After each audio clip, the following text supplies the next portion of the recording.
요즘은 현금 거의 안 쓰잖아요. 네. 예. 그리고 5만 원권 뭐 만들었는데 다시 이렇게 회수돼서 시장에서 도는 비율도 굉장히 적다고 하고요. 네. 다 어디 들어가 있나 보죠, 뭐. 근데 카드를 많이 쓰지 않습니까? 그쵸. 그리고 네. 이제 핸드폰에 있는 무슨 뭐 페이 같은 것도 많이 쓰고. 네. 근데 이제 중요한 게 뭐냐면 음. 부모님이 자녀한테 카드를 줘서 부모님 카드를 쓰거나 네. 자녀가 반대로 부모님한테 본인 카드를 줘서 쓰시도록 이렇게 하는 경우들이 있단 말이에요. 네. 이런 경우는 국세청에서 어떻게 볼까요?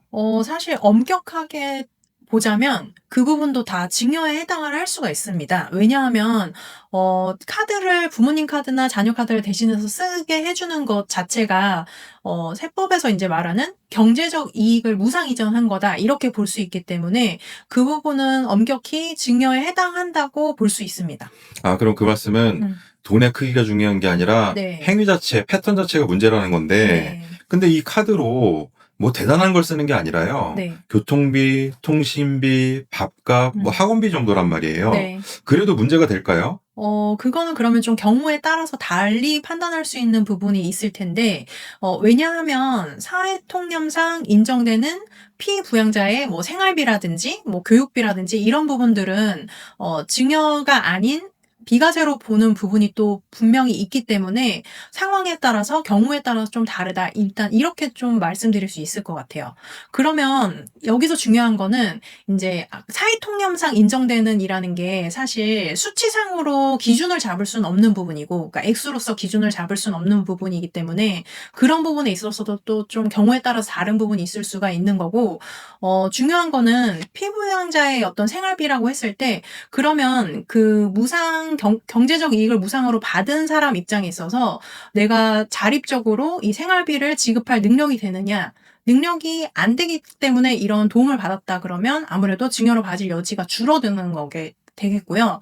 혼자서 자립해서 경제적 능력이 있음에도 불구하고 이런 도움을 받았다 그러면 증여로 받을 가능성이 더 높아지게 되는 거겠죠. 근데 이게 시간이 쌓이고 하게 되면 금액이 적지 않거든요. 네. 그러면 이제 그 부분이 인정이 되지 않는다 그러면은 과세가 또 될 수도 있는 거네요. 그렇죠. 네.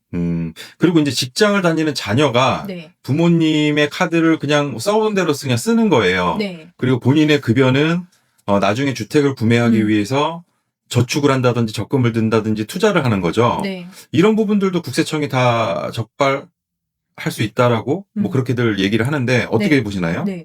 그쵸. 왜냐하면 자녀 입장에 있어서 급여가 계속 축적이 돼서 그 급여로서 어떤 부동산을 취득했다. 그런 경우가 됐을 때 국세청 입장에서는 부동산을 취득한 부분이 확인이 될 거고, 그리고 신고된 근로소득이나 뭐 사업소득이 확인이 될 텐데, 사실 어떤 소비나 지출이 전혀 없고 그런 부분이 확인이 된다 그러면 사실 그만큼 공백이 생기는 거잖아요. 그러면 이 부분에 있어서 어떤 다른 부분으로 확인을 할 수가 있게 되는 거죠.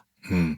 세무사님, 그리고 네. 마지막으로 보통 이제 세무조사를 하면 5년, 그리고 뭐 10년까지 본다라고 하는데, 근데 부당행위나 탈세가 목적으로 드러난 것 같은 경우에는 15년까지 본다는 게 맞는 말인가요?